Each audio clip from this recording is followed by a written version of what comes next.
It's going to sound crazy. This is what happened. Lenny came in my office one day after he gave me the job. And this is the first week. He goes over to my calendar and he flips it over to December and he writes 40. And I go, what's that? And he goes, 40 million. I think we can do 40 million in sales. What do you think? He's my new boss. So, so I'm like, yeah, I think we can do that. We can do $40 million in sales. He's like, all right. And he just walked out. And at that moment, I was like, 40 million. That's the number. Let's do it. Let's hit it. And just magic started to happen, man. And we had like such a really good, and we had a lot of those people actually followed us out here, but just everybody believed in each other. It wasn't because like we wanted to do $40 million in sales and we all wanted more money. It was like, no, we felt like we owed it to Lenny because he had helped a lot of us out and we wanted to give back to him. But we also wanted to like give back to the employees. And like, we knew that like we had a duty to be profitable and as profitable as possible, because if we're profitable, we can take better care of our people and we can take care of their families and we can be better in the community and we can do more things and we can sponsor more things and we can give back. And again, man, it was just a beautiful thing. So we're really just trying to reenact like what we did there, just this time. And as I tell Lenny all the time, like now it's on my turf. now we're in my city that, because again, all three of my kids are born here and I take pride and just love Colorado Springs and what it's all about. I just think this is the best place in the entire country to live. And as I've said, I've lived in multiple places now. Right. So I'll never leave here again,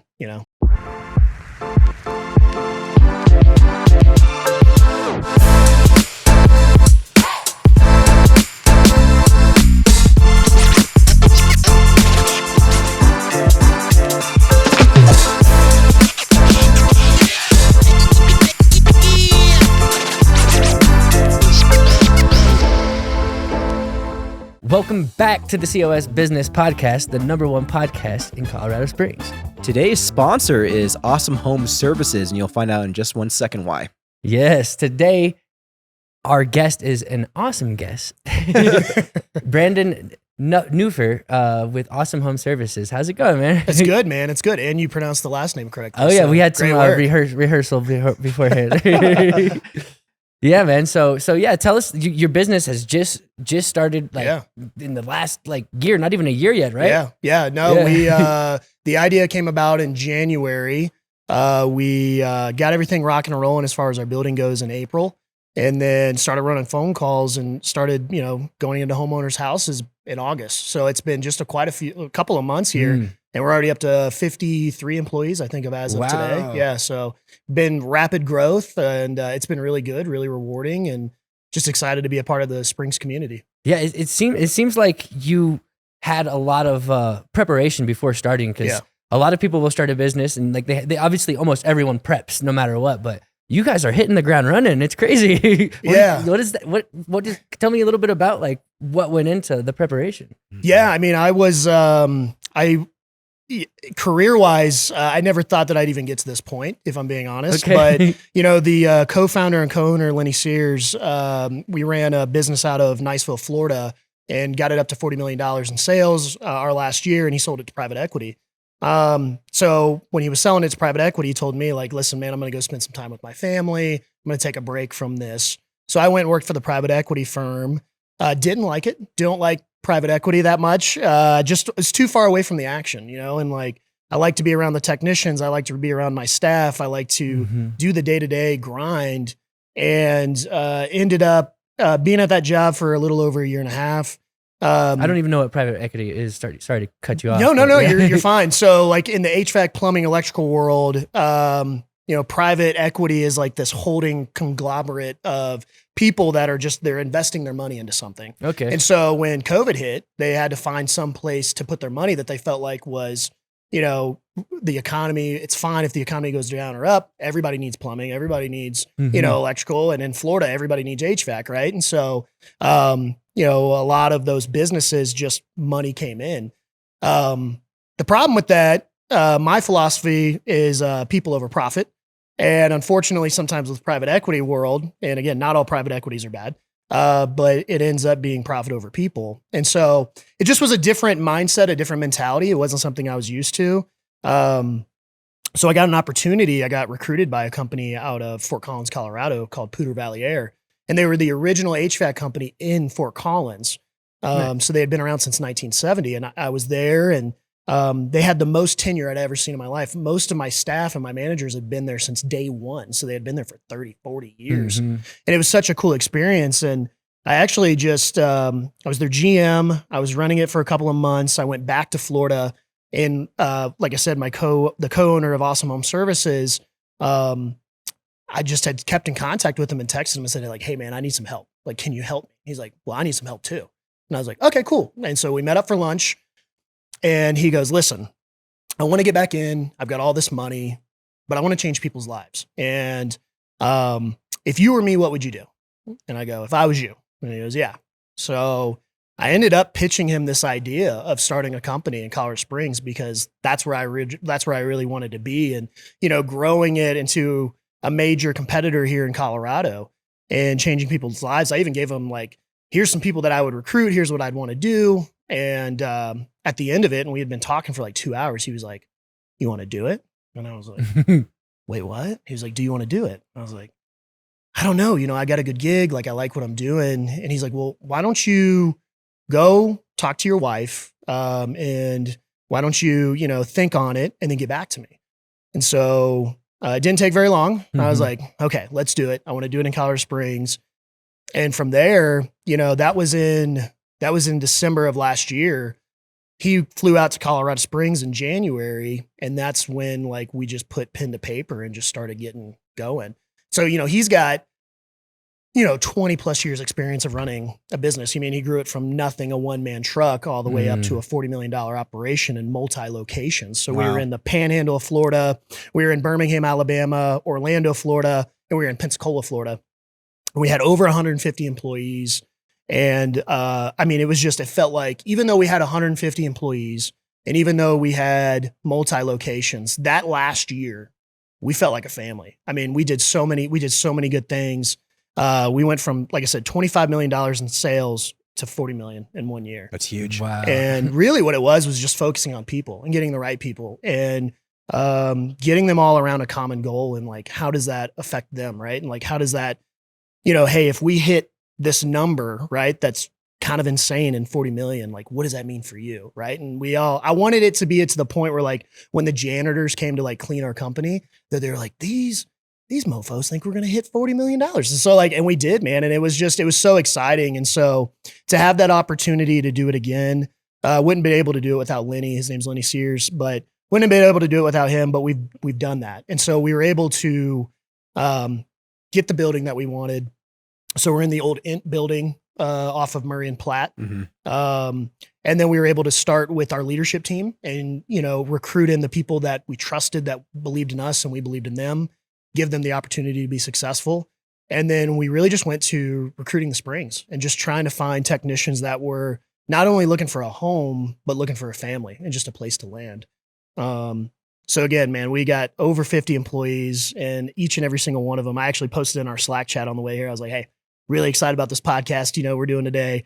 And they were excited for me. And we celebrate all of our wins together, and it's really good. So that is cool. Yeah.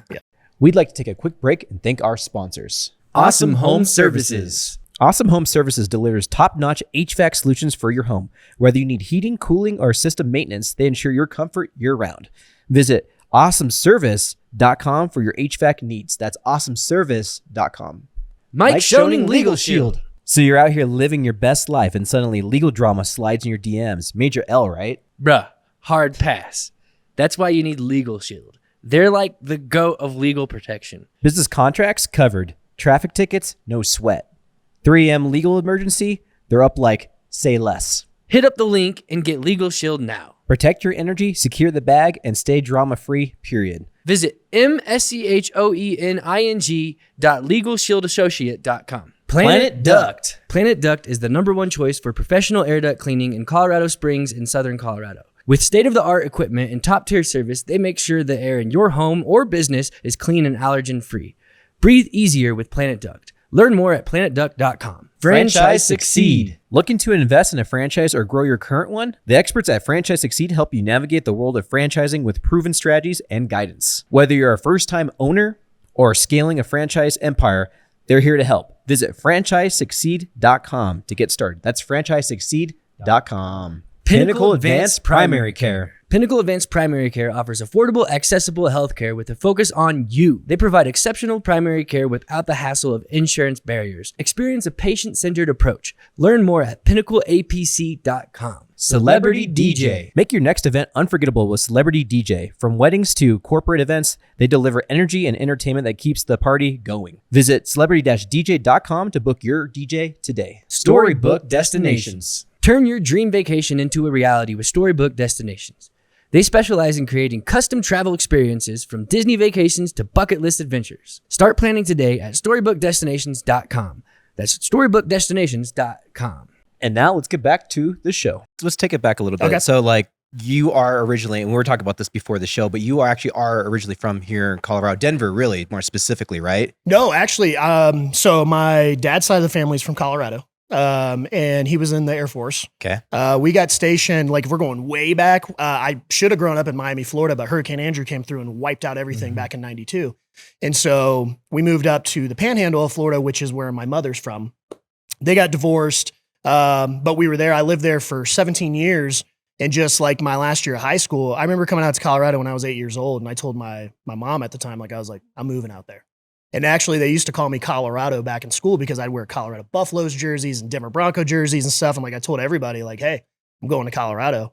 And so we came out to Colorado, me and my high school sweetheart at the time. We came out here and started our family, had 3 kids. They were all 3 born in the Springs here off of at St. Francis, off of Woodman and Powers. Oh, wow. And then from there, I worked at Compassion International right here up the road off of Interquest. I was just in their contact center. So my career literally started here in the Springs in a call center.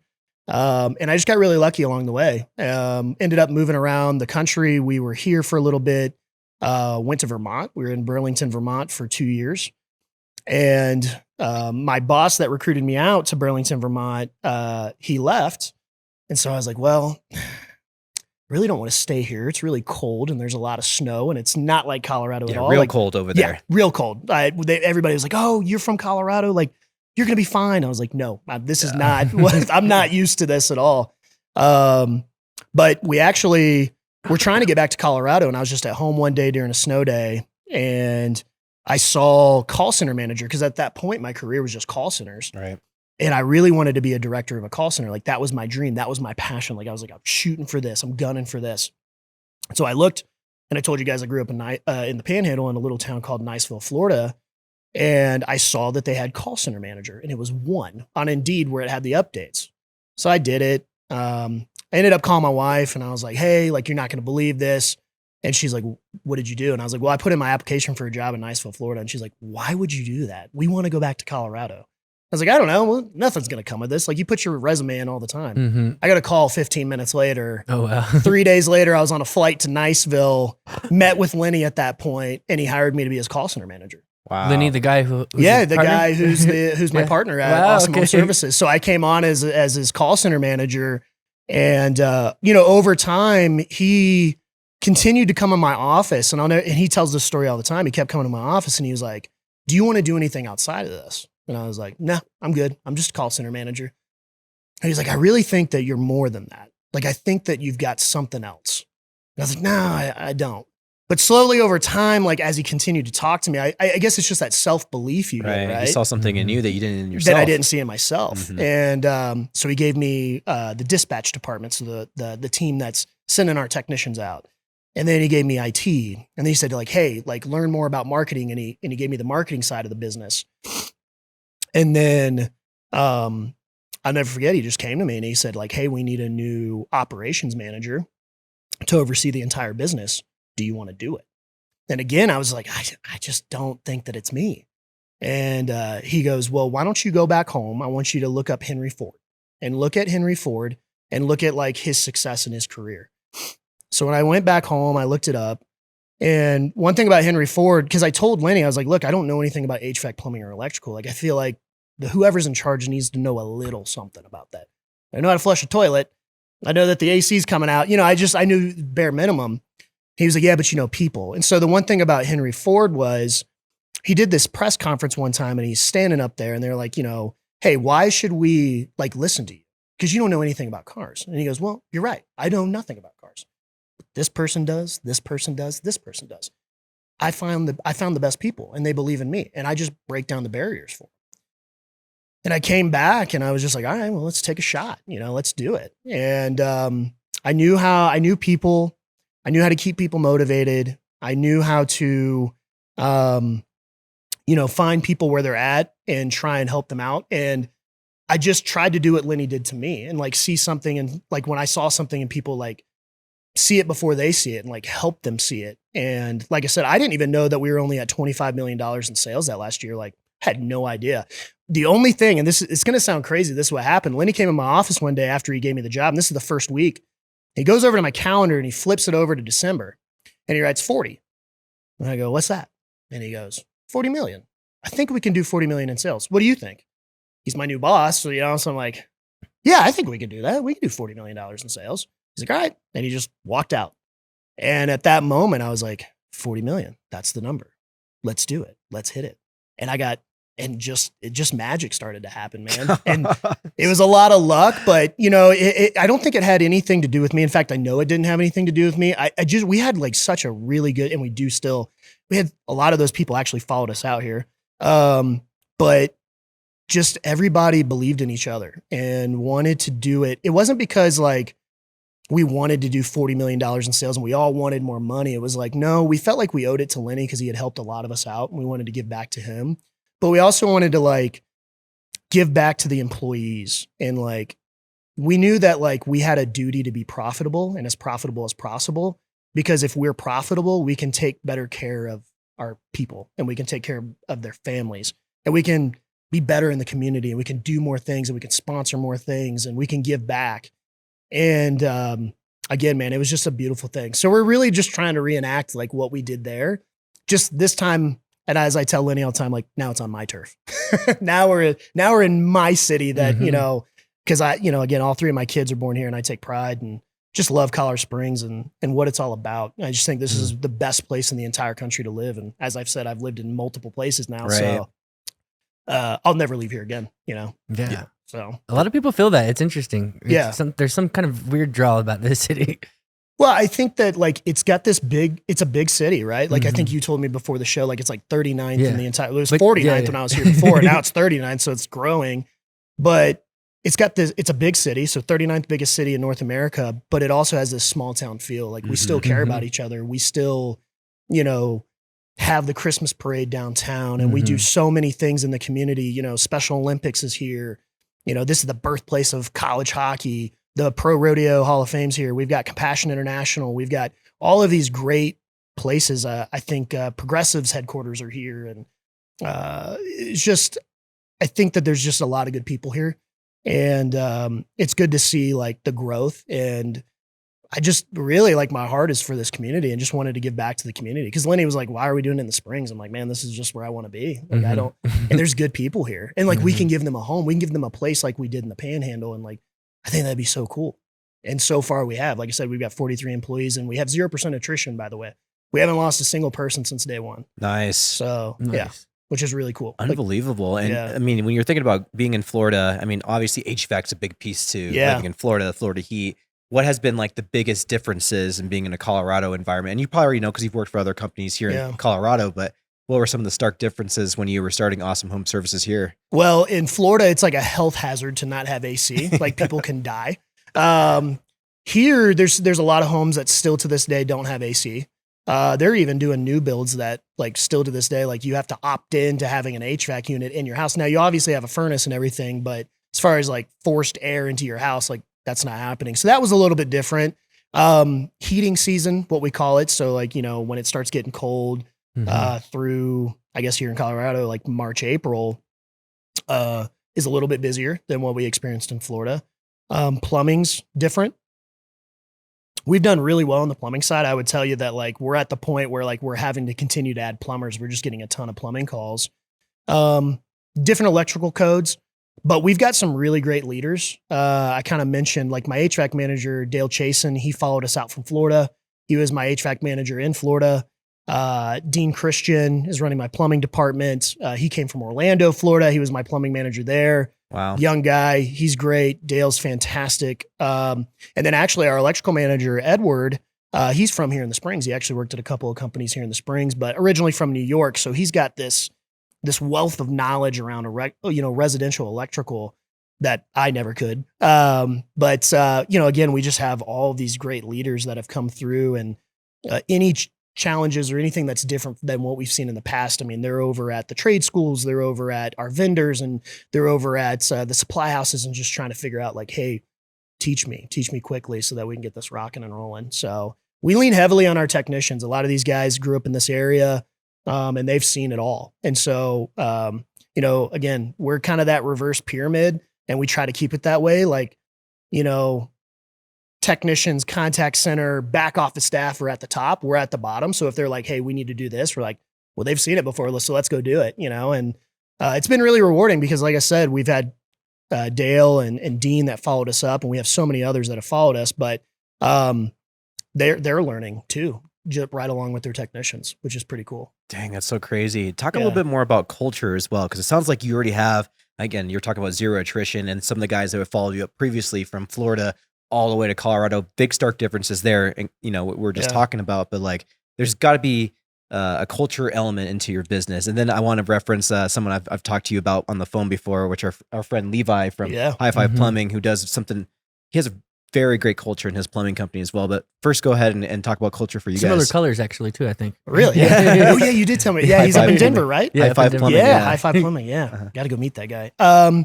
Culture's everything. And I mean, the one thing that I always talk about, and I talk to my technicians about this and my leaders, is like, there's so many good HVAC, plumbing, and electrical companies in town. They do good work. The difference between us and them is, what is it? And if you think about it, it's like, well, they have different colors. But other than that, they're doing the same work. Like if you call us or you call one of our competitors, they do pretty much the exact same thing as us. They have the same tools on their trucks. They're probably running a similar van. Their wraps are getting done at the exact same place, and I know that for a fact. So like, what is it that sets us apart? And so what we've really done is like, well, let's focus on the things that do set us apart. And what I know and what I hold true, and I think all of our leaders do as well, is like, I think that we can take care of people better. And I think that we can give them a home, and we can give them a place where they have a voice. And I think that we spend a lot of time focused on culture, on the day-to-day, checking in with our people, opening up lines of communication. We've got a kudos chat in our Slack, which I know is kind of minor, but like, man, we're posting in there all the time, all the good things. And we've given our technicians this buy-in, and I tell them in our meetings, like, you guys are like the OGs. You guys are helping us build this place. Like, how cool is that like you guys have a say in like what happens going forward and legacy hires and all of that. We have company meetings every month where all we're doing in there is just like celebrating the wins, right? We're celebrating who's doing the most, like who sold the most memberships, like who had the most 5-star reviews. We're talking about our 5-star reviews and like how important they are and like the impact we're making on the community. And we're giving away prizes, and we're just celebrating, and then we're motivating, and we're talking about like, just, I don't know. I think that, it would probably be a better question to like ask one of our people, like how they feel about our culture. But we've had people like go to our HR manager and be like, I'd die for this place. And I'm like, holy cow, that's insane. But at the same time, like, it's a good feeling. And I focused really heavily on that attrition rate, because I want to know, like, if somebody's leaving, like what was it? Like, if they're doing something better than us, we need to figure it out and then do it. Because the name of the game to me isn't your pricing. It isn't, this or that, or your marketing. The name of the game is like finding the best people and keeping them. And what I mean by finding the right people, I'm talking about like good people, like people that just want to make a difference, right? People that like don't want to go in a home and destroy the home. They want to leave it better than they found it, because we're going into people's homes. This is their number one investment they make in their life more often than not. So we should be showing gratitude that they're even inviting us in. Cause I know that like when I invite somebody in, like I'm a little hesitant, I got my kids there, or maybe you have your dogs. But we talk about in our leadership meetings weekly and on a daily basis, like how can we improve the culture? Because it's always something that like you can strive to improve. One of the things that we enacted to like make sure that we have the right culture is like, we kind of say no to more people than we say yes to that come on the team. And we have 2 leaders that show up in every interview. And maybe one leader's like, I really want to hire this guy. Well, that other leader also needs to say, like, we should hire this guy, regardless if they're in the same division or not. I want buy-in from both people because you're going to see things differently than you see it, right? So I want both perspectives in every interview. And so every single person, I tell our technicians this as well, is like, you guys got everybody in the room saying yes to you, right? Like, it wasn't just one guy's like, hey, come on in. Yeah, you can do plumbing? Awesome. We're going to put you in a truck tomorrow. Good luck. Like, no, we don't do that. We get multiple people. We bring you on through a great orientation with our HR manager, Rachel. And then we immediately put you in training. And we send all of our guys within their first 90 days out of state to a company called Nexstar that we partner with. And their whole goal is to like help technicians get better and to show them like how to run a call properly and to show that gratitude when you show up in the house, right? Leave the house better than you found it. So we do that with all of our guys. And one thing that I found out with a lot of the guys in the trades right now is like, they're not getting any training or any opportunities. Like it's literally happening exactly what I said. Hey, you can plumb. You've done it for 5 years. Great. We're going to put you in a truck. Good luck. And if you're not hitting your numbers, sorry, like we're going to let you go. I just think that we're doing people a disservice, you know, like we should always be training. We should always be trying to improve, meeting people where they're at. And so we spend a lot of time focused on training, and we spend a lot of time focused on, you know, how can we get better? Literally, how can we get better even on the phones and show empathy on the phones when somebody calls? So we just try to take it to the next level when it comes to those things. And I think that, like I said, 0% attrition, I think we do a pretty decent job. We can always get better, and we'll continue to get better. I'm sure we'll lose people along the way. Like you can't keep that number for forever. But I will tell you, when we do lose those people, we'll figure out why, and we'll try and be better, and we'll learn what, you know, there's other companies in the area and they can offer things differently than us, but I'll figure out what it is and then we'll bring it over to us, you know? Yeah.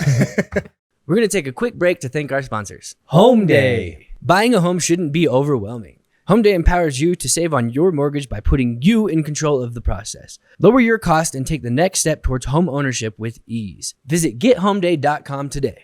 Fast Signs. From banners to vehicle wraps, Fast Signs delivers custom visual solutions to help your business stand out. Their team ensures your message is clear, bold, and effective. Get your signage needed handled at fastsigns.com. That's fastsigns.com. Lowry Veterans Law. That's perfect. Lowry Veterans Law is a nationwide veterans disability firm based in Colorado. Their VA-accredited attorneys specialize in TDIU unemployability, PTSD, and secondary service connection claims. They work on contingency, no upfront fees, so they only get paid when you do. If the VA hasn't given you the rating you deserve, get a free case evaluation at LowryVeteransLaw.com or call 719-895-6979. Epic Eyewear. Stylish, affordable, and designed for adventure, Epic Eyewear has the sunglass and eyewear you need to see life more clearly. From the mountains to the beach, protect your eyes with high-quality frames and lenses. Check out their collection at epiceyewear.com. And by the way, Andrew, we do have a special discount, COSBP 15 for 15% off, I believe. Cars Helping Charities. Turn your unused cars into a meaningful contribution with Cars Helping Charities. They make it easy to donate your vehicle to support local causes. One of the local charities that we like to support on behalf of Cars Helping Charities, actually, and part of their sponsorship is Mattersville. And check them out too. They're awesome. They are a tiny house community for veterans suffering with PTSD. They have a property out in Yoder, Colorado, and then they also have one in Sedalia, Colorado as well. Donate today and make a difference. Visit carshelpingcharities.org. That's carshelpingcharities.org. Dream Accounting Solutions. Take the stress out of managing your books with Dream Accounting Solutions. They provide reliable expert accounting services tailored to small businesses. Simplify your finances at dreamaccountingsolutions.com. That's dreamaccountingsolutions.com. Exponential Impact. Exponential Impact is driving innovation and entrepreneurial success in Colorado Springs. Supporting startups with mentorship, funding, and community resources, they help businesses grow and thrive. Learn more about their impact at exponentialimpact.com. That's exponentialimpact.com. And now let's get back to the show. One thing that it kind of sounds like it's aligned with like what Levi was telling us on his episode is like they kind of plan out like 5-10 years of their business, even longer sometimes. And so someone comes in the company, they're like, hey, here's your track. Yeah. If you stay with this company, you do a good job, like this is what you're going to end up doing eventually. If you want to expand with this company, maybe you'll open up your own location in Kansas or whatever it might be, they have like the tracks Right. for every employee. So they can envision that there's always some level of like heights that they can get to if they stick with the company, which is really cool. Cause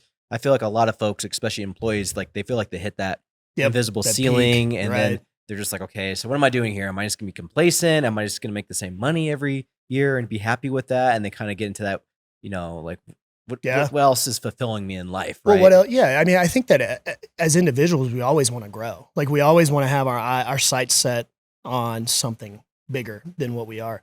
Right. And it's funny that you mentioned that because Nexstar does a really good job of like laying out, like, even if you're a call center person, like here's where, if you're taking phone calls, here's where you can grow. And it like leads you all the way to like, here's how much you can make in salary and here's how the benefits will be. And then like, you could run a location. I mean, I was a call center manager and now I'm running a location. Right. And so we try to do that. Actually, our first technician came in my office last week. His name's Justin. He was like, hey, I want to be you. And I was like, okay. I was like, listen, you can do it. And he's like, well, what are the things that you would like think that I should focus on? Like talk to him about books. And, I also was just like, man, like the one thing that you need to continue to do is like put yourself in uncomfortable positions. Mm-hmm. And he's done a great job of that. I'm like, continue to do that. Cause it's the only way you grow is through uncomfortability. It's like being uncomfortable, you're going to grow 9 times out of 10. Even if you fail, like growth only comes through that failure. The only reason we go to the gym, if you're like me, is to fail because you want to grow that muscle. So you have to fail. And so I think that it sounds like I really got to meet this Levi guy because you told me on the phone that time, like we have the same thought process. It's just all about people, man, and just taking care of them. And we're going to fall short. But again and again, all of the entire team from top to bottom just feel like family. I mean, all 50, we know, I tell my leadership all the time, like, hey, what's this guy's wife's name? And if they can't answer it, they know that like my next answer is going to be like, you need to figure it out. Like you need to get to know them on a deeper level. You need to have weekly one-on-ones with them. You need to figure out what's going on in their life and like, how can we better support them, not just in the business, but outside of work, because this is just a means to an end. And who you are as an individual outside of work kind of matters more than what happens here, but they correlate, right? So if I can have an employee that they're a better man, father, and husband because they work for us, that's the most fulfilling thing. Like they come back and be like, I'm a better person for working. That's the goal. Like that's what I really want. And we've got a lot of people that took an opportunity and a chance on us at Awesome Home Services. I mean, again, we're new in the community. They don't know who we are. They took an opportunity on us, and it's up to us to make sure that we fulfill whatever it is that they're looking to do when they come over. So, amen to that, brother. That's awesome. I think also, and just kind of an observation, just by hearing you and observing you right now, I think the call center really did help you. I think the people skills is like one of the hardest intangibles to attain as a person. You can be the best plumber ever, like you said. If you have those people skills, man, and you're able to like really connect and actually care about the people you're helping, like people, we see through that. Like we're social animals. Like we can see the authenticity of people who genuinely want to help us. Yeah. And I think that's probably part of your secret sauce here. But talk about the call center and all those different types of moments in your life and how they attributed to like the leader you are today as well. Yeah, I think that's a really good point because all I knew before running a business was contact centers, right? And so that was the only lens that I had. But I had a really great mentor, my boss that I had when I got recruited out to Vermont. I was working for Generac Power Solutions and they were going through an acquisition. And he was like, Brandon, like you're going to get to a point in your career where you got to pull yourself out of it and like take it and like set it on the table and like look at it from afar with an unbiased and just go back to what you know, like go back to the basics. And so for contact center, there's just so much that correlates to a business as a whole. Cause like you said, it's all about building relationships. If we're in people's homes and we're just coming in and fixing a problem, we're not doing anything. Like we're not building a relationship. Like, yeah, we got their thing up and running, but like, we need to take it a step further. We're in this community. They're allowing us into this home. We need to build that relationship. We need to know how to talk to them on the phone. We need to know how to show empathy when they're in that house. We need to know how our voice sounds, right? I'm a firm believer that like, if you can talk to somebody on the phone and have a great interaction, That's way harder than face to face because I have no idea what your body language is at that moment in time. Like I have no idea how you're perceiving this conversation. So you really, when you're on the phone, you have to train your CSRs, customer service representatives, or anybody else, like how to read tone of voice, how to focus on their tone. You know, you get angry people that call you, like don't raise your voice with them, right? Like keep it at a normal level. If somebody calls in and they're like, we train our CSRs on this. Somebody calls in and they say like, you know, hey, this would happen in Florida all the time. Like, hey, it's hot in my house. My kids are sweating. Like, we need somebody out today. When I first got on and we would listen to phone calls, you would hear CSRs go, you know, okay, that's great. What we're going to do, let me get your information. I'll get somebody out to you. And it's like, that doesn't feel good. Like and I would train these guys and have them listen to the calls where it's like same situation, but instead take a moment and like let them know that you're there. Like, hey, I am so sorry to hear that, but you were in luck because you called the right place and we're going to get somebody out to you ASAP. Also, let's take it a step further and like, hey, do you want me to let the technician know that, like, do you guys have water in the house? Like we can have them bring water bottles to you. Like, let's take it the extra step and like make them feel like a person. You know, people don't remember the price that they pay. They remember the experience they got, right? Everybody knows the experience they got when they go to Chick-fil-A.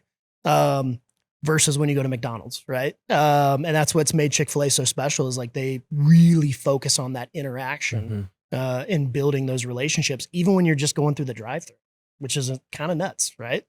We're in people's home and it's all about taking it to the next step, walking them through the process, letting them know that you know what you're doing and that you know the solution and helping them understand what's going on with their system, right? Like we always go like, hey, like, are you okay if like, could you walk with me and like, I'll just show you what's going on and like give you an understanding. That way, next time, you know how to change your filters or you know how to, so we're educating as well. And so the call center just helped me and it helped me like generally, I think contact center wide majority of individuals that are in a contact center are female. So I had to work with a lot of females and there's a lot of personalities. There's a lot of stuff going on.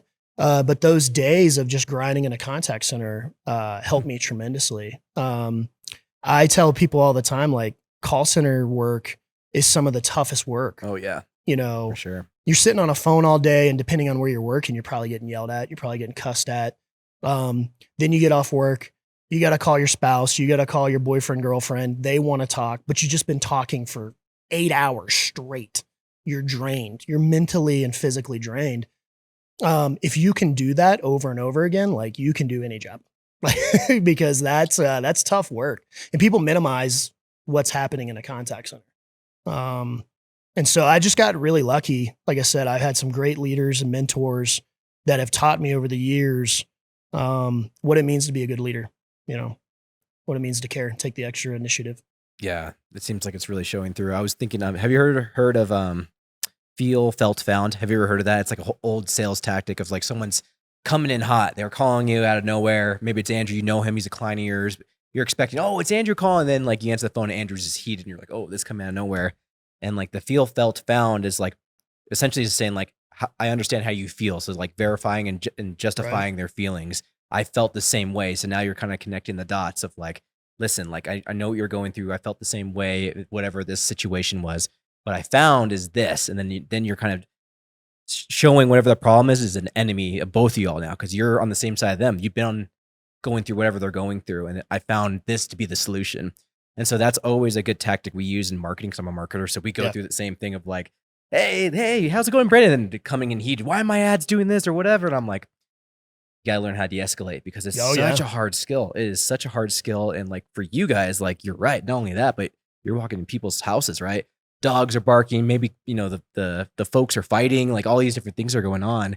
Those skills are so important for you guys. Yeah, 100%. I mean, we talked to our guys and, you know, this came from before Nexstar, but Nexstar talks about it as well as like, we take it to the next level of like, when you park your van, right? Like, are you parking it in a spot that's like okay for the homeowner? Because if you park it right in their driveway, maybe they got to leave to go to work and stuff, you know? So our guys get to the door, they're like, hey, you know, Mr. Smith, is where my van parked? Is that okay? I can move it if so. Okay, it's good. And then, you know, the other thing is like showing respect of being in their house. So we put our shoebies on to make sure that we're not, I mean, it's Colorado, right? With snow and there's mud and dirt. And so we make sure they put their shoebies on. And like I said, just educating the homeowner, coming alongside them and giving them solutions to whatever issue it is.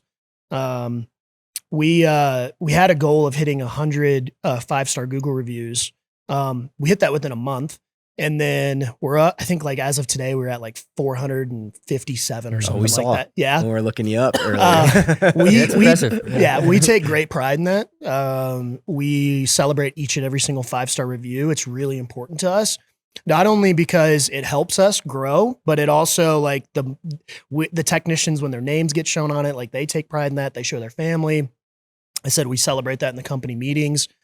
And there's just been some really cool reviews that we've got. Like my favorite one, it was like the Chick-fil-A service of plumbing. And I was like, oh, that's so cool, right? Yeah. Like, we strive to be us to take care of people the same way that Chick-fil-A does at a fast food restaurant. And we've had some that are like, we run calls on holidays and weekends and after hours.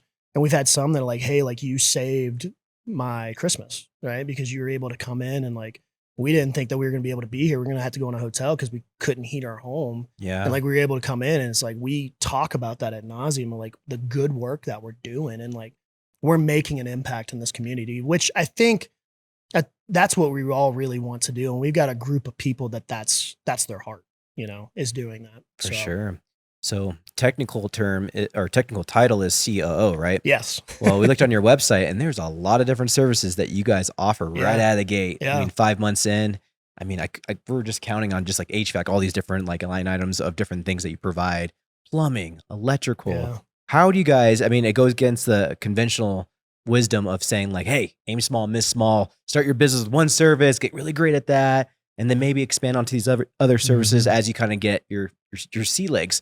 How do you attribute that you're able to do all these different services at such a high level? Because it's very impressive. 1, 400 and something reviews, but 2, you're not only doing that, you have all these different services that you're offering as well. It's super impressive. What do you attribute to that? The leaders that we brought in. I think the one thing about the trades is that when you're an HVAC tech, there's a lot of things that you're learning in trade school. So when you look at our website and you see this like all these different services that we do, well, most of those guys have learned that over the years. Plumbing the exact same way. Now there are some special things that we need guys that specifically know how to do that, like a boiler, or a heat pump, or radiant flooring, or whatever that might be. You need a guy that's specialized in that. But majority of our services are pretty similar of what you'll see across the board at any HVAC, plumbing, electrical company. Any ones that do residential, we don't do any commercial. Gotcha. And then we just added on garage doors, which we've never done garage doors. But we found a really great leader. His name's Cedric. We brought him out here from Boise, Idaho with him and his wife. He brought his top tech down because he's a great leader. He's a great guy. And so we just lean on him and just say like, look, man, like what are the things that you feel comfortable with, or that you think you can train the guys, or that you can find guys to do it. And whatever they're telling us they can do is what we're going to advertise. And as long as we know that we can do it a 10 out of 10 job every single time, we're going to offer it and do it. So again, HVAC, plumbing, electrical. And then we just actually last week kicked off garage doors. Nice. Yeah. Super impressive. And really that's excited. Right down the road, right? Because we're off Nevada and you guys are opening that, or you already opened that space like a month or 2 ago. Yeah, I think we bought that building about 2 months ago. Had to gut it, had to do everything to it, change out the warehouse, get out all the old stuff. But bought that building, and at that moment it was just like, okay, we need to just recruit the right person. Went through the recruiting process, interviewed a lot of people. But when you're doing an interview, sometimes you just know, like you've met people, you're like, this is the guy, like this is the girl. When we interviewed Cedric, we were on the interview. I think we were on the interview for like 20 minutes, me and Lenny, and we're like, this guy, he's like next level. We need this guy because he's a servant leader, and he's knowledgeable. He's moved around a lot. And he's left every single place that he was better than he found it. And he's got a heart for people, and he's similar to us. And the other thing, and like I said, when we do an interview, we have multiple people in. So me and Lenny gave a thumbs up. But then I brought him in and I had him interview with all of my leaders. And we all left that interview, and every single leader is like, bring this guy on. How quickly can we get him here? This guy's awesome. And we just got really lucky. And he says it all the time when I talk to him. He's like, you guys were looking at the right time where I was looking. And him and his wife just really wanted to get to Colorado Springs. Cool. Yeah. And the cool thing is like what we're learning. And like I said, we had a lot of people follow us from Florida and then now from Idaho and stuff. You know, Colorado Springs it's the number one housing market in 2025. So many people are trying to move to the Springs because again, we live in a great place, you know? So, I mean, man, look at that Pikes Peak every day. I mean, I've been here for every day 20 some years at this point. And like, I still like every morning, man, I just love that Pikes Peak every single morning. I think love like it. 20% of my camera roll on my phone is Pikes Peak. Yeah, it's beautiful, man. Like you can't beat that view. And when I left Colorado the first time, I realized that like I took advantage of like seeing it in the background all the time. You go around the country and you don't get a view like that. So when you got back, it's like, oh, thank God, there's something to look at all the time. It's like picturesque, right? Yeah, so. It's so true. Well, you were kind of getting into it a little bit, but I want to know a little bit more, even more in depth about like how you pick these leaders. Obviously, we're talking about like an amazing culture you guys you're building already. And then these leaders who are, I guess, they're kind of like leading each specific service, it sounds like, for your company. But like one thing that you did point out in your hiring service that I was picking up on is like a history of like a winning history of some of these guys. Like they have, when you're normally hiring somebody, you're looking like qualifications. A lot of normal businesses look at like, okay, are they qualified for the job? Have they been in a management role? Not oftentimes do you see people actually say like, what's their history of like success, history of wins, leaving places better than they started, like you just said. So talk a little bit more about that and like how you're picking your leaders for your business. Yeah, we're really big into our core values, and these leaders that we picked, we wanted to make sure that they, had those core values within them. Our number one is positive mindset, right? And so we got lucky when we were in Florida because we worked with a lot of people, and we were able to kind of look at them and say like, okay, well, which ones had that, right? Which ones were always positive, even on the tough days, right? And we wanted somebody that had service above self is another one of ours, who had a growth mindset, who wanted to win, right? Like who was excited by winning. And so I'll just start with each of them. I mean, we've got Dale Chasen, and he runs our HVAC department. When I tell you, by the way, every time when I have my one-on-ones with my leaders, I tell them all the time, like, I want you to run your department. Like if you left us, please don't ever leave. But if you left us, that your guys would go, I don't care where you're going. I want to follow you. Like I want your team to want to follow you wherever you go. So that should be your mentality at all times. And so Dale is the most positive individual, and he really just loves on his technicians, and he loves people, and he's hilarious. He's probably the funniest person I know. He's just a great man.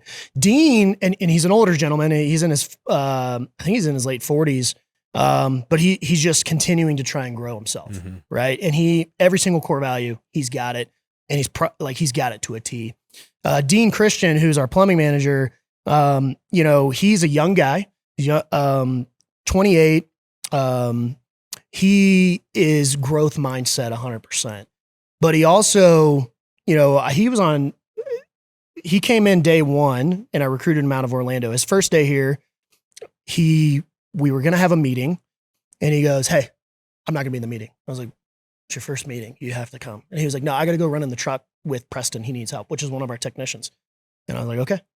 And from that moment on, I'll tell you, within a week, I had Preston text me. He's like, I'll run through a brick wall for this guy. I was like, okay. So Preston's another one with the core values. Ed came to our company as a technician, and we were looking for an electrical manager. And really what it came down to is I had the rest of my electricians come in my office and be like, hey, we want to work for Ed. Put Ed in that position. He's the guy. Again, we'll run through a brick wall for him. He takes care of us. He understands what we're going through. We can relate to him. And it was a no-brainer at that point. Like, how can you not put that guy in that position if all of his team is like, this is the guy, right? We brought up a guy named Riley Alsbrook. Might be the hardest worker I've ever met in my life. But again, all of the core values. Megan, who is our marketing person, same. Like, she's got all of the same core values. Rachel, who's doing our HR, Mark Hernandez, who actually was one of my mentors in the past and still is a mentor to me today. I worked for him actually at Compassion International. Now he works for me. But he as well, all the core values. And I think the cool thing is like, we talk a lot about our strengths, But we talk a lot about like how we can grow and be better as a team. Like everybody knows that we all have weak spots and we all have weaknesses, and we're very vulnerable with our people and like kind of tell them like, hey, this is where we're at. But we're working to get better, right? We're working to better whatever it is. Like Megan's always trying to figure out more about marketing. Ed is trying to learn how to be a better leader. Dale's trying to learn HVAC in Colorado versus Florida. Dean's trying to learn, the same on plumbing. And that's just really cool to have an entire team that has those core values. And so it's the same for our team. It's the same for all the way down to our CSRs. Like, do they have these core values? And so, like I said, we say no to more people than we say yes to, but we do that on purpose because I don't want to hire I don't want to spend all this time and waste their time and our time if it's just not a fit, Mm-hmm. And we've gotten lucky. And like I said, that 0% attrition rate won't last. Yeah. And I know that, but it'll always be low because again, I think that we can take care of people really well. So that's awesome, man. That's really cool to hear. It's cool to hear you kind of give them all different shout outs and kind of what's different by each person. It's really cool to hear that from the boss for sure. Yeah. It's like your Thanos glove almost. Yeah. Yeah. We it was funny. We did this exercise in our leadership meeting and I was like, hey, what I want you to do is rate your department. Like I just threw it on. It was like our icebreaker for the day. And they're like, oh my gosh. Cause I always give them an icebreaker and usually it's like, would you rather the beach or the mountains or what? This random day, I was like, hey, can you rate your departments? And we did. And like, just be vulnerable and let's be open and honest. And like, we went around the room and we talked about like why we gave this rating and all this kind of stuff. But when it got to me, I only have to rate the leadership group. And really, in my opinion, the strength that Awesome Home Services outside of the people is that leadership group. I mean, it's just such a tight knit group, and they're all in it. They're all on board. We're putting in to grow a small business and to grow as quick as we can. There's a lot of early mornings. There's a lot of late nights. There's a lot of weekends, right? But all of these guys and gals, they're fully bought in and they're committed. And every single day, I just wake up very thankful to have the team that I have. I mean, I know. Based on what I told you guys, like I'm call center, like I couldn't do it without them. Like there's just literally no way. And I love each and every single one of them. And we go and do fun things together. We go to Avs games. We go to leadership offsites. We send everybody everywhere. But man, I just, if there's a strength of Awesome Home Services, it's that group, the leaders that we have there. And they every single day, they're like, it's inspiring seeing them. So me as their leader, I'm being inspired by their leadership, right? And I think that that's really cool. That's very cool. Yeah. I worked at an agency in Fort Collins, who I won't name, but they were like the largest marketing agency in Colorado. And I was kind of there during an interesting time where they were kind of hitting the pinnacle of their success, going from 8-figure to 9-figure, $150 million mark a year. And I saw like what was the best culture of winners across the board, and the best quote unquote generals that ran the company for the upper management C-suite folks change hands and change different folks. And I've seen like those generals, those leaders make and break great companies. And it's interesting because it's so true. It's oftentimes the leader gets all the arrows, but more often than not, it's actually like who they pick to lead their company, who's the ones who are making the day-to-day decisions that will affect the company so much. And so it's really, really interesting because like I said, they were at a point where they were making multiple high 8 figures, killing it. And then once they hit the like 9-figure mark, they were starting to kind of get some chinks in their armor, if you will. And just like, I think it's just such a challenge, and that's business for you, right? Yeah. Like everybody's going to go through that. Everybody's going to, have someone check all the boxes for their core values, hire that person, and then they end up just not being a good fit or something happens. But it's super interesting. And I love how, like, where you're at right now. I know the company is just pretty new, but it's awesome to hear you talk about that. But like, does that ever like worry you as you guys scale up and like eventually like you're going to bring on like even more managers and things like that? Like, what does that look like for you guys? Yeah, we talk, it's funny because when you grow, sometimes you can grow too quick. And there's a lot of, we got a guy that we've been talking to and he's like, hey, I've seen a company go from 0 to 80 million over the course of 5 years. And, it's like a train going down the tracks. And if you're not careful, that train will start to wobble and it'll come off the tracks. And then whatever goal you had in sight, you're never going to hit it. Mm-hmm. And so to your point, when you were working at that marketing company, I think that there's that old adage, right? People don't leave companies, they leave bad leaders and bad managers. Right. So that's why we put such a focus on our org chart and getting the right people in place, people that are committed for the long haul as well. And we did that, but we talk about it all the time. We have a Monday morning meeting every single week with our leaders, and we talk about, hey, as we grow, what are the things that we need to be focused on? We go and visit other companies that are bigger than us. I say all the time, like, or I don't say it, but there's that thing that they say, like, if you have a millionaire and you take his $1 million away, right? Like, he can very quickly figure out how to get back to $1 million. Well, every single leader at the company has worked at a $10 million shop or a $40 million shop or even a $150 million shop. So like, we know what it takes to get there and what it looks like and what the pitfalls will be along the way.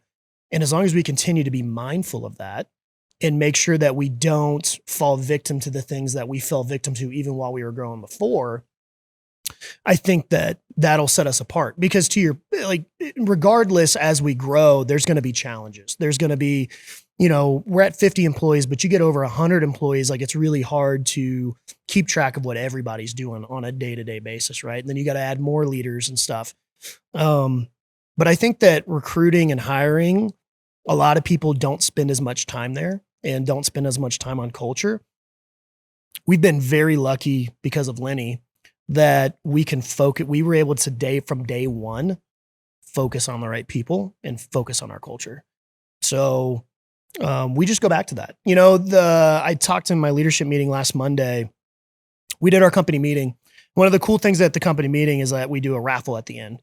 So when we have a really great month, we take that money and we give it back to our employees. So we'll give away PlayStations and Xboxes, and usually there's a TV there, Yeti coolers and stuff. But Dale said, like, hey, Brandon, when they come up and they get their gift, what if we had them like thank somebody in the room, somebody random in the room? Okay, let's do it. So this last month when we did our company meeting, every single person, when they came up and they got their ticket, they didn't thank anybody else in the room. They thanked their leader. They were like, hey, this is the best boss that I've ever worked for. And so in our Monday leadership meeting last week, I really wanted to focus on that. I was like, guys, like, we've been growing so quickly. Like, let's take a moment and like understand how cool it is.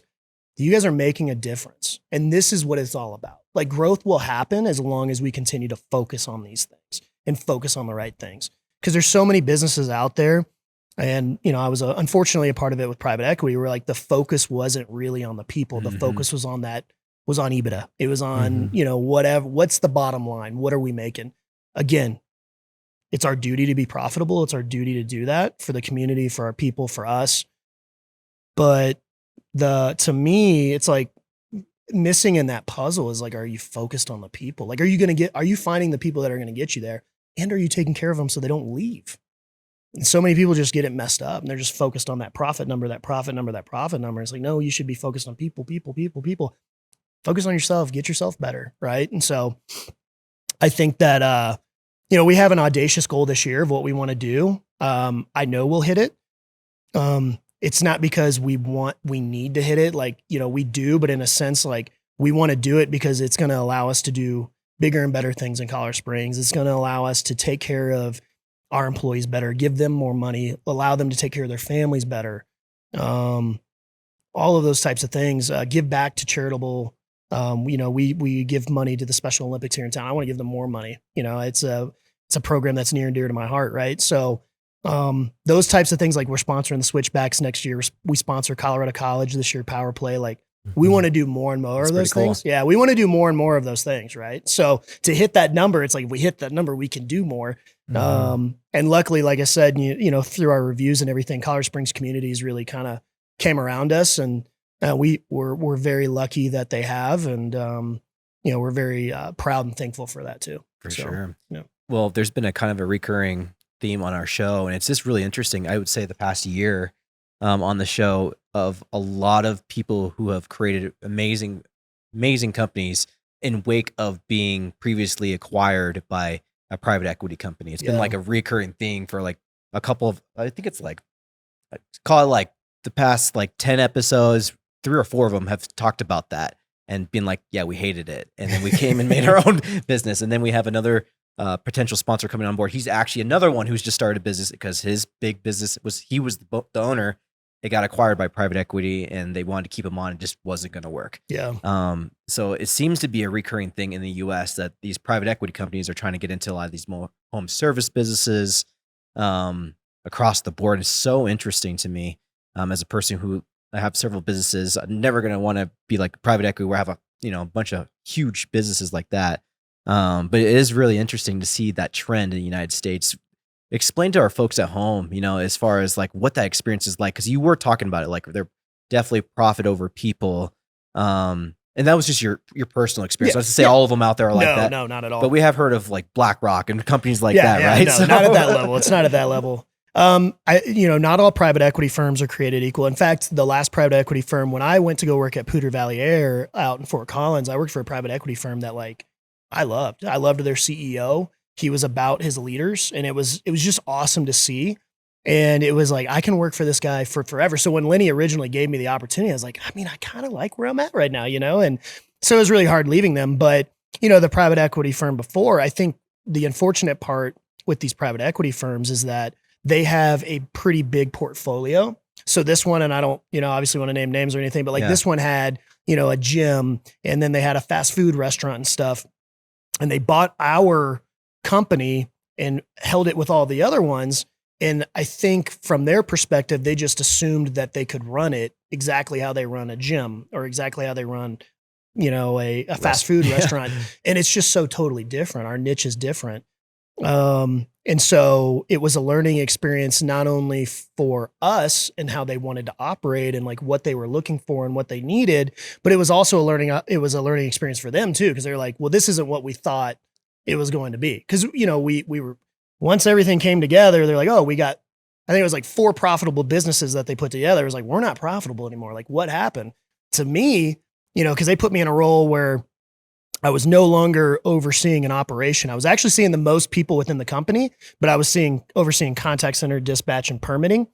The one thing that I kept going back to is like, well, we've lost our focus. Like we've lost what made these businesses great. Like all of these traditions, we took the owners and we told them to go away. And like the owners were the lifeblood of this business. So for us in the Panhandle, it was. And so again, I don't think private equity is bad because there was a lot of people, and I have a lot of friends that still work for the private equity firm, and it's changed their lives in a good way. Just from me, my personal experience was like, it was just too much for me, I think. And like I said, I was just in board meetings after board meetings, and I wasn't passionate anymore. I lost my passion for what we were doing, and I love the trades. I'm not from the trades, but I love the trades, and I think that it's important what these guys and gals are doing out in the field. And so I think that, we see more and more private equity firms, and it makes sense for them to invest their money into something that, it doesn't ebb and flow with the economy as much.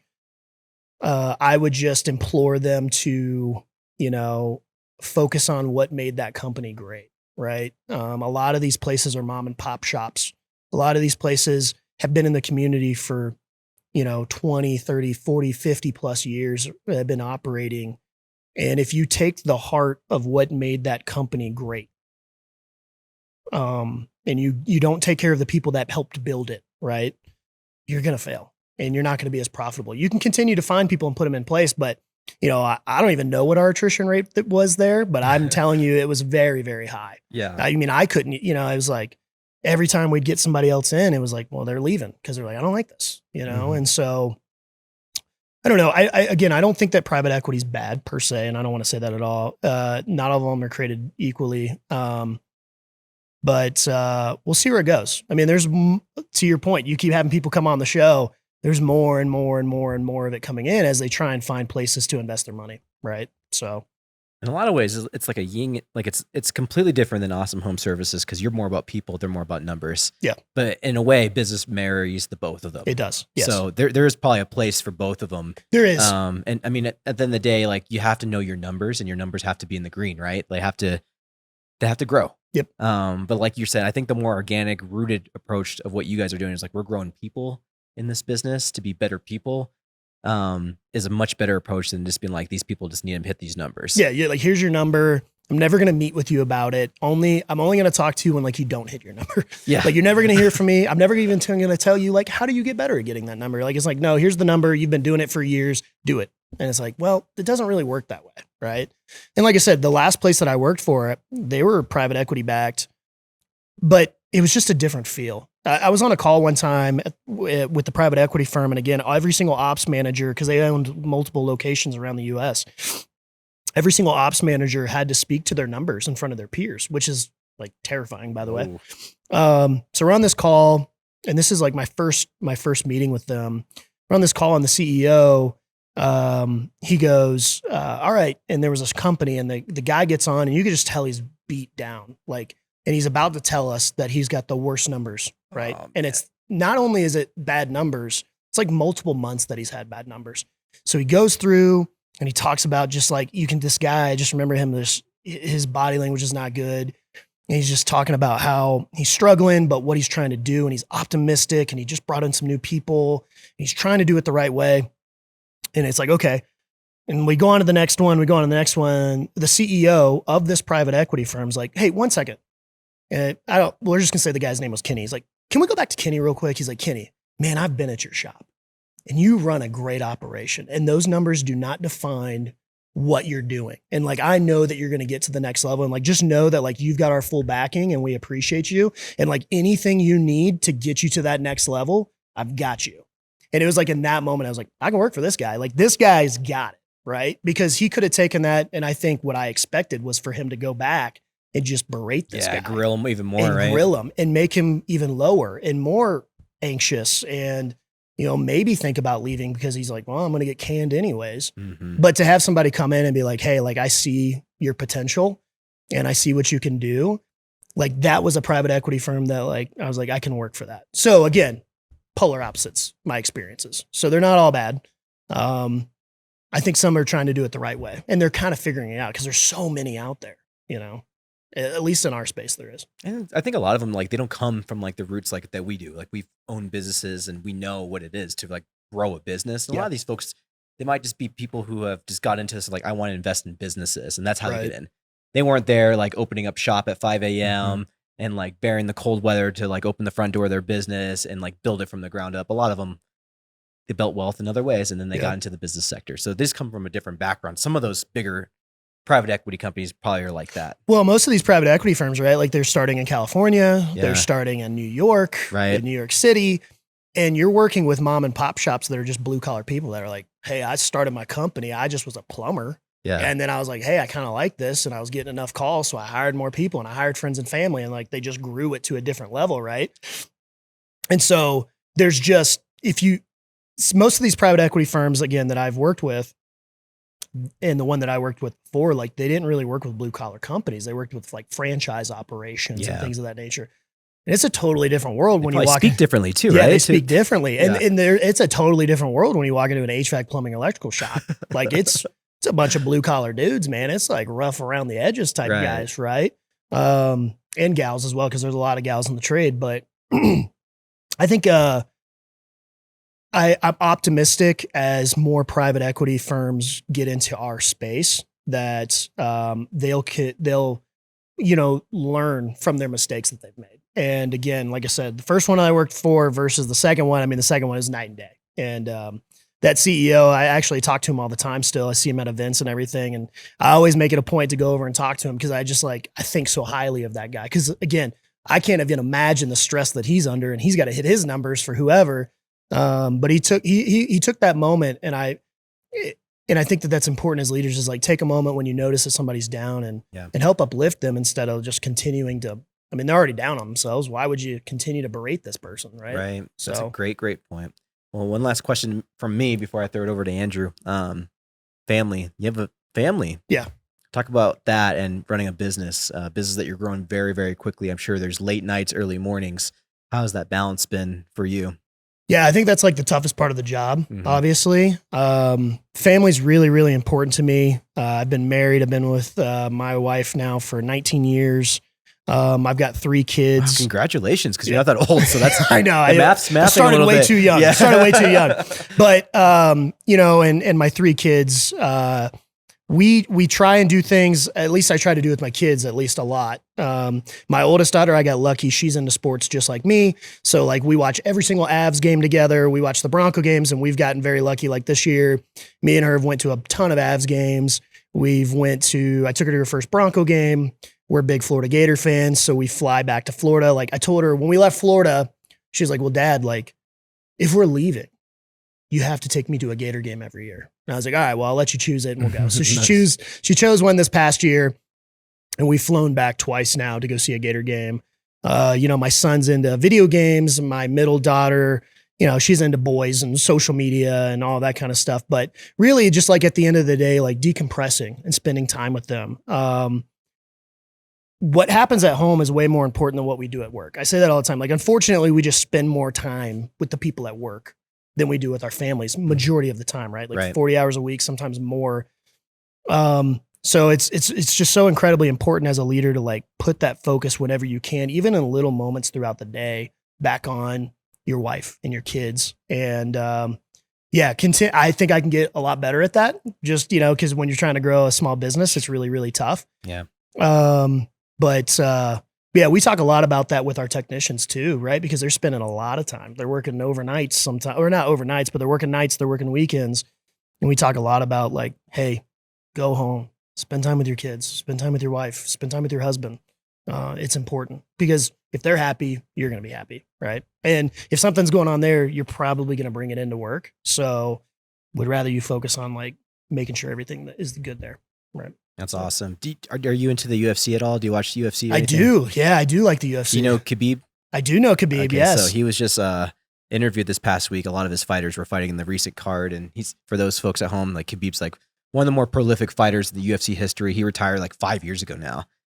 Perfect 29-0 record. I loved him. Russian guy, Muslim. And a lot of his fighters coming up behind him are like undefeated. It's just insane the legacy that he's had. Was trained by his father too, which is a cool like whole family thing. Family's really big because to him, but he's talking about what it takes for those, because people are asking like these fighters that you have are just unbelievable. They're just like all of them are undefeated. All of them are becoming UFC champions in multiple weight divisions. What is the secret sauce? And he's like, it looks a lot like sacrifice, to be honest with you. Mm-hmm. We literally are just out there sacrificing more than anybody. And to be the best, you have to. Unfortunately, it just is what it is. Yeah. And we're family people. Like he's like, I keep my family private and I'm like, that's my number one priority. But during my career, when I was building this thing for myself or even my team, it looks a lot like sacrifice. Yeah. And it is what it takes to be the best. And so like when you're saying that, like it's inspiring, but it's not for the faint of heart. Not everybody can do that, No, I think that's been the toughest part of the job. Is how do you find that balance? And I think as men, like we struggle with that a lot, especially like you said, like when you're growing a small business and you're going from 0 to 100 at all times, it's a lot. And, I think that everybody could probably do a better job at that. But to your point, my uncle is probably the most influential person in my life. And, I met with him when I got the job opportunity from Compassion, and I got this job offer in Vermont. And I had never, I'd always lived around family and stuff. And so, by the way, none of my family's over there. Nobody's on the East Coast. I think we like looked at the map as like the closest family member was like 1,600 miles away. Uh-huh. And I told him, I'm like, well, we were sitting at, it's TCR now, or the control room, but we were over there by the Sky Sox Stadium. We're sitting at this bar. Rockies are playing in the playoffs. Oh, the bar. That bar right there, the control room bar. It's like a barcade. Yeah, Gotcha. the barcade. At that point, it was just a sports bar. And we're sitting there and we're chit-chatting, and I gave him the offer, and he's like, you know what you need to do. And I was like, I do, but like, I don't know if I can do it. He's like, you can, but you need to understand that when you do this, there's a lot of sacrifice. There's a lot of hours you have to put in. There's a lot of time that you're going to have to spend away from your wife and your kids and all of this. But if you continue to come back and put the focus back on them, you'll be okay. But just know that when you take on this career path, because he's like, I know that when you take this, you're going to go off, right? He was like, you're going to have to sacrifice. You're going to have to get lucky along the way too. But he's like, you're going to have to sacrifice. You're going to have to grind. He's like, but you're a Nuffer. You'll get it. You're going to grind. And I told him, I was like, all right, well, listen, I'm not going to lie to you, Unc. I don't want to do this. But I was like, I'll make you a promise.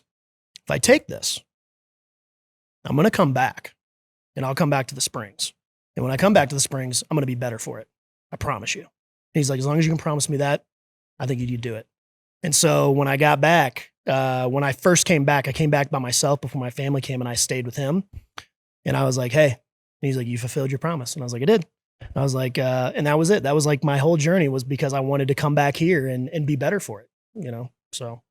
That's an awesome story, man, Yeah. for sure. What a way to close this thing out. Is there anything else from you, brother? No, that's good. Yeah. We appreciate you being a sponsor for the show, first of all. And it's been great a pleasure to meet you and hear your story, and excited to have you back on in a year and see where you guys are how far you've gone even then. So this has been great. Yeah, I think it's really cool what you guys are doing. And when you reached out to me, Marcus, and you were like, hey, like, you sent the email, like, we're looking for sponsors, but if anything, just be on the show. Like, it was a no-brainer to me, because you guys are doing something really cool in this community. And there's so many entrepreneurs, there's so many good small business leaders and owners and that you guys are having on the show. So I'm very excited to be a part of it. And I'm excited to come back in a year and see how much you guys have grown. Yeah. So that'll be exciting as well. Absolutely, brother. Well, that's your camera right there. Where can we find you? Yeah, so you can go to www.awesomeservice.com, or you can call us at 719-370-0911. Awesome. And got the number. I did get the number right that time. My marketing director will be very happy. So.